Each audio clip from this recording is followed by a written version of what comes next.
Well, I believe we were always going to get here because this case was nothing more than a sham. It was a shakedown job that they were trying desperately to get Donald Trump off the campaign trail and perhaps put him behind bars, and it all implodes on them.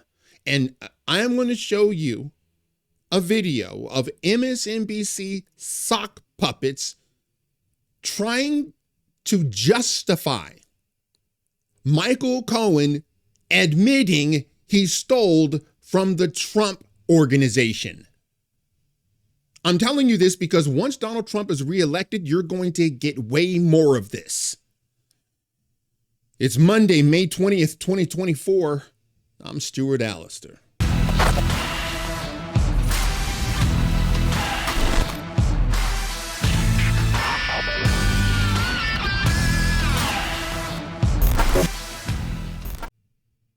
From Johnny Mega, holy smokes, Michael Cohen just admitted to stealing tens of thousands of dollars from the Trump organization. I hope Trump sues him for everything he has. I hope that Donald Trump uses every inch, every penny to go after this Michael Cohen and grind him into dust. All right, before we get to it, why don't you wreck that like button, subscribe to my channel if you haven't, and press that notification bell so you never miss an episode. And Cohen confirms that he owed Red Finch 50 grand and never paid the full cash. Trump's attorney, Blanche, says, "You stole from the Trump organization." Cohen says, "Yes, sir." He also confirms lying to Alan Weisselberg. I don't know how many that is on the list, but that's another prevarication. And Cohen says he never pleaded guilty to larceny. On they go. Blanche presses Cohen. "You did steal from the Trump organization based upon the expected reimbursement of Red Finch." And he says, "Yes, sir." So that's... So their star witness blows up their entire case, saying, yes, I did, in fact, steal from Trump because I'm suffering from Trump derangement syndrome, just like this judge. Now, this is what you got to know is going to happen. And this is going to be very frustrating. Okay, so strap yourself in. Their star witness admits to stealing from the Trump organization.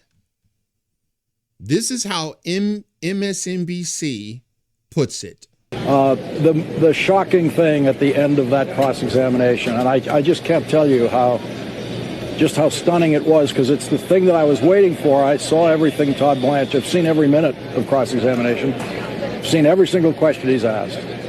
And he sat down and ended his cross-examination without asking a single question about the $130,000 that appears on the Alan Weisselberg notes about how they were structuring the payment to Michael Cohen. He asked about the $50,000 that's irrelevant to the $130,000, and that's where he very effectively got Michael Cohen to agree that yes, he stole $30,000. Later, when Cohen was asked about that on redirect by the prosecution, it didn't really sound like stealing $30,000. It sounded a lot like Michael Cohen doing the little that he could within that calculation to rebalance the bonus he thought he deserved, and it still came out as less than the bonus he thought he deserved and the bonus he'd gotten the year before. It didn't sound like stealing. It didn't sound like a crime. It didn't sound, really, it didn't sound like a crime. But did he steal the money? Oh, yeah, he stole it. But it didn't sound like he did. That's what you're going to get from MSNBC. You might as well get used to it. Once Donald Trump is reelected, you're going to get that in droves. Now, this is, if you are a Trump supporter, if you're Donald Trump, if you're in his organization or his inner circle, You have these lunatics gunning for you. Okay? Listen to this. Because I believe this is probably the leverage they used against Cohen. Cohen explained this whole thing, quote, "That's what was owed, and I didn't feel Mr. Trump deserved the difference." That's a lot different than I stole $60,000 from my boss on the transaction at the heart of this case. And by the way, the fact that he was never charged with larceny is important because stealing $60,000 through fraud, which would be larceny in New York State, is more serious of a crime than falsifying business records. Did you get that? He's saying that it's amazing that Cohen was never charged with larceny, which is a worse crime than what Trump is being charged with. Look, I'm not a lawyer. I'm not an insider. I'm just observing, just like the rest of you. But guess what?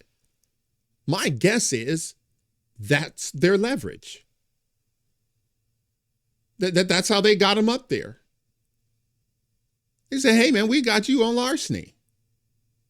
They probably got him on way more than that. They probably got him on way more than that because he is as crooked as a $3 bill. But doesn't really matter. Why? Well, he's not Donald Trump. And if you commit larceny, well, you know, if you're on the right side of the ledger, you're perfectly fine. Hey man, I don't dig this. Here's the reason. If you think that Donald Trump being reelected is going to bring this to a screeching halt, you're not. You're wrong. It is going to only intensify. They're not going to just, sit down and take their lumps. Wile E. Coyote never learns. Holy cow. Judge reprimands Trump witness, clears court. Are you staring me down? Now, this is what just happened. This is from Fox News. And listen to this. Judge Juan Marchand has cleared the court amid a confrontation with witness Robert Costello, who is testifying on behalf of former President Donald Trump's defense. Now, you guys remember Costello, don't you? Well, that's the guy who told Congress Cohen took a loan against his own home to pay Stormy Daniels. And then when asked point blank, did you tell Donald Trump? No. Did Donald Trump give you the money? No. Did you have anything on Donald Trump? No. Was it in was there any in connected to Donald Trump? Is there anyone connected to Donald? No one. No one. He did it on his own to get back in the good graces of the Trump organization. That was that guy. Well, of course, they're going to bring him as a witness. The back and forth began with Costello audibly and visibly responding with disapproval to Merchant sustaining multiple objections from the prosecution concerning his testimony about Michael Cohen. I'm sorry, Marchand said to Costello after one reaction before clearing the court. Get this. Quote, I want to discuss proper decorum in my courtroom, Merchant said after the jury left. You don't say strike it because I'm the only one who can strike it. Merchant told Costello not to respond, roll his eyes, or react in any way to his rulings. Prior to the jury returning to the court, Costello looked at Merchant, prompting the judge to ask, are you staring me down? This is the impartial judge whose daughter is a Democratic operative making money on, helping Democrats and showing her bona fides by, well, you know, my dad is prosecuting this lunatic.